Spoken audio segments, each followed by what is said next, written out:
আসসালামু আলাইকুম ওয়া রাহমাতুল্লাহি ওয়া বারাকাতুহু। প্রিয় দর্শক, আশা করি সবাই ভালো আছেন। বাংলাদেশের কিছু বুদ্ধিজীবীরা এসএসসি পরীক্ষার্থী, এইচএসসি পরীক্ষার্থী যারা আছে, বোরকা পরিধান করে যারা পরীক্ষার হলে যায়, তাদেরকে বোরকা পরে পরীক্ষার হলে যেতে নিষেধ করেছিলেন। বা কোনো ছাত্রী বোরকা পরে পরীক্ষার হলে যাবে কেন? বোরকা পরে যদি পরীক্ষার হলে যায় তাহলে তো বোরকার নিচে করে, বোরকার তলে করে নকল নেওয়ার সম্ভাবনা থাকে।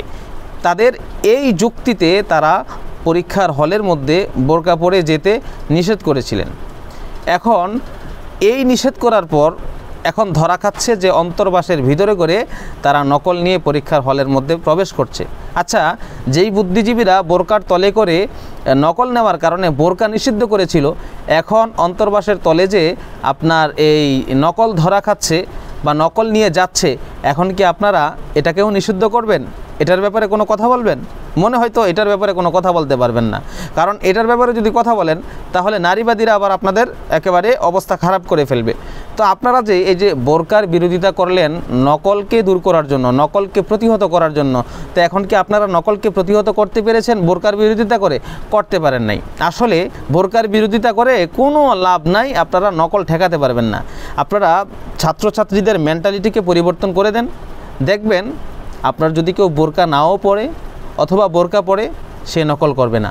আর যদি ছাত্রছাত্রীদের মেন্টালিটি আপনারা পরিবর্তন না করে, মানে যতই কিছু বলেন ছাত্রীদেরকে, যত কিছুই বলেন যে বোরকা নিষিদ্ধ, এটা নিষিদ্ধ, সেটা নিষিদ্ধ, এটা পড়লে নকল করে, এটা সেটা করলে নকল করে, তাহলে আপনারা আপনাদের এই চেষ্টা দিয়ে কখনো নকল ঠেকাতে পারবেন না।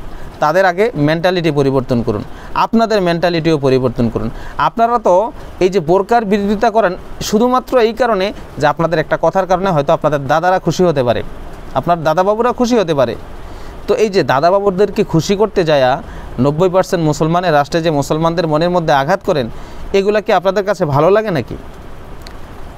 যদি বোরকাই নকল করার উপায় হতো, যদি বোরকাই নকল করার মূল কারণ হতো, তাহলে তো এখন অন্য জায়গায় নকল করে নকল নিয়ে ছাত্রীরা পরীক্ষার হলে যাইতো না।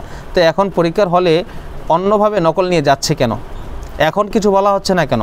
তখন যেমন বোরকার বিরোধিতা করা হয়েছিল এবং নকল হচ্ছে, এগুলো তলে করে নকল নেওয়া হচ্ছে, এই কারণ দর্শিয়ে বোরকাকে খুলে পরীক্ষার হলে ঢুকানো হয়েছিল, তাহলে এখন কেন এইটার বিরুদ্ধে আওয়াজ তোলা হচ্ছে না?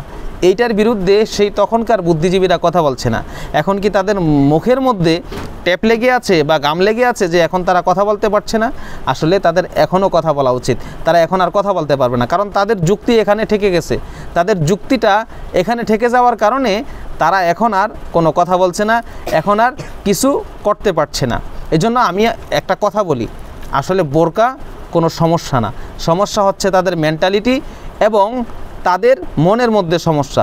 তাদের মনের মধ্যে সমস্যা হওয়ার কারণেই তারা ঘুরে ফিরে যেখানে মুসলমানদের দিন এবং ইসলামের কিছু চিহ্ন পাবে, সেখানেই তারা সমালোচনা করা শুরু করে দেবে। আর যেখানে মুসলমানদের দিন ইসলামের কোনো চিহ্ন পাবে না, সেখানে তাদের কোনো বাকবিতণ্ডার প্রয়োজন নাই, তারা সেই জায়গায় নাক গলানোকে মানে বিনা একটা প্রয়োজন মনে করেন। আর যেখানে মুসলমানদের একটা কিছু দেখবেন, সেখানেই তারা চিল্লাফাল্লা করা শুরু করে দেবেন।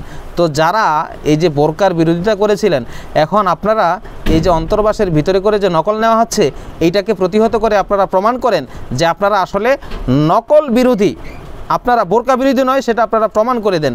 আর যদি আপনারা সেটাকে প্রমাণ করতে না পারেন, তাহলে মনে করব আপনারা মূলত নকল বিরোধী নয়, আপনারা হচ্ছেন বোরকা বিরোধী। আপনারা ইসলামী শরিয়ার যে পর্দা বিধান আছে, এই পর্দা বিধানের বিরোধী। সুতরাং নিজেদেরকে ভালো মানুষ প্রমাণ করতে চাইলে অচিরেই এটাকে প্রমাণ করেন, না হলে বাংলার জনগণ হয়তো আপনাদেরকে চিনতে বেশি দেরি করবে না।